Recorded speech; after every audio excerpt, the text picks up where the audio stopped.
or a friend ever had an argument based on something that was seen on social media?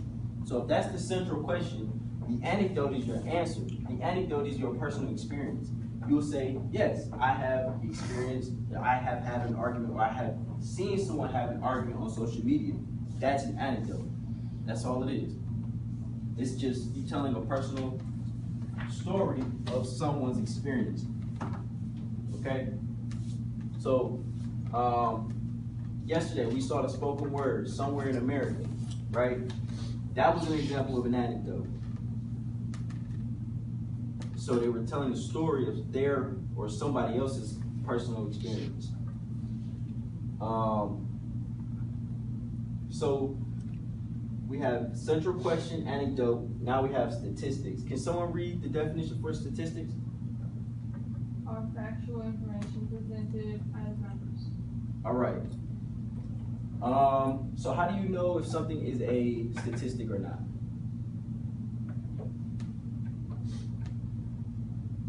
How would you know if you saw a statistic? What are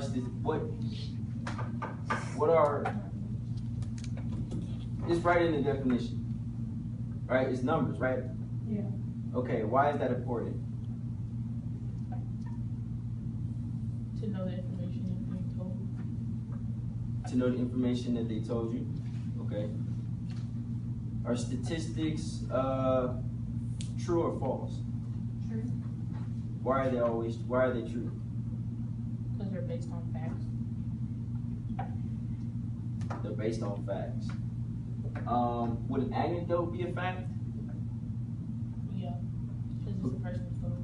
Right, it's a personal story, but could you prove it right or true or false, so to speak? Maybe if someone else does it with you or something. Yeah, sometimes. But with statistics, you can always prove statistics true or false because they're based on numbers. They're factual information presented in numbers. And you can use statistics to prove an anecdote. So anecdote and statistics work together. So I'll tell you guys a personal story. When I was in high school, when I was you guys' age, I ran track and field. So the way the track and field world works, right, is similar to all other sports, except it's heavily based off numbers. So everything from practice where you have to run a certain split time or you have to do intervals in a certain time is all very important. All the way down to competition where the person with the fastest time or the lowest number is the one who wins the race. But they can also take your time or your statistic and they can rank it with other people in your area, right? So if you run, let's say the 400 meter, and you run a 49, right? A 49. You run a 49, and you have the best time in your city, but you don't have the best time in your state.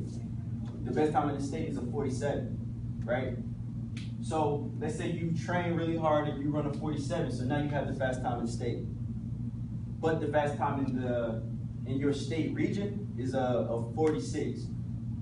So you run and you train and you run a 46. But the best time in the country is a 45. So you run a 45. And now that you have a 45, they put your time up against everyone else's. So based off time, people get money or scholarships to go to college based off time alone. They've never seen you run. They've never seen you in person. They don't know what you look like. They don't know if you're tall or short. They don't know if you're black or white or purple. All they see is one number, one statistic, and you can get they will give you a scholarship because of this one statistic, because it can be proven, true or false. Are you fast? Can you contribute to their team on the college level? Do they have a need for you in that particular event? What can you contribute, and where would you have scored, or how many points would you have scored in their conference meet today if you would have ran the time that you ran in high school? That's what they're looking for based off statistics. So statistics and numbers are very important but they also go along with anecdotes because people aren't numbers. So people are real people.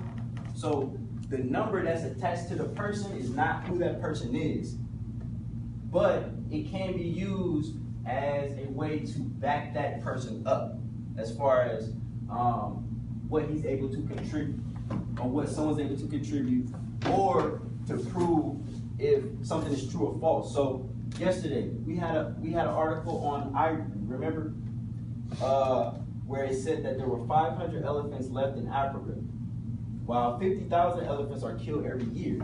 So we can determine that in 10 years, if this continues, the elephants will be extinct. So if you were to do a nonprofit, or all of the nonprofit organizations that were listed, right? To start a nonprofit, you have to fill out a 501c. So you have to prove there's a need for a nonprofit, number one. Number two, you have to work under another nonprofit for 6 months to a year. And then you can get funding. But the only way you can get funding is if you can prove that you're gonna spend the money on what you say you're gonna spend the money on. The main thing is, in order to get funding, you need numbers. You need to prove things true or false with statistics. You can't just go to National Geographic or the Elephants Preservation Society and say, I want to help the elephants because they're going extinct. Or you can say, I like elephants, I don't like people doing bad things to elephants. They were like, I understand, that's very understandable, and we hear you, but why does that mean we should give you money? Well, you can say to them, that's where you bring statistics into the play and say, well, there's 500,000 elephants left in Africa, 50,000 are being killed every year by poachers to make these ivory statues and products.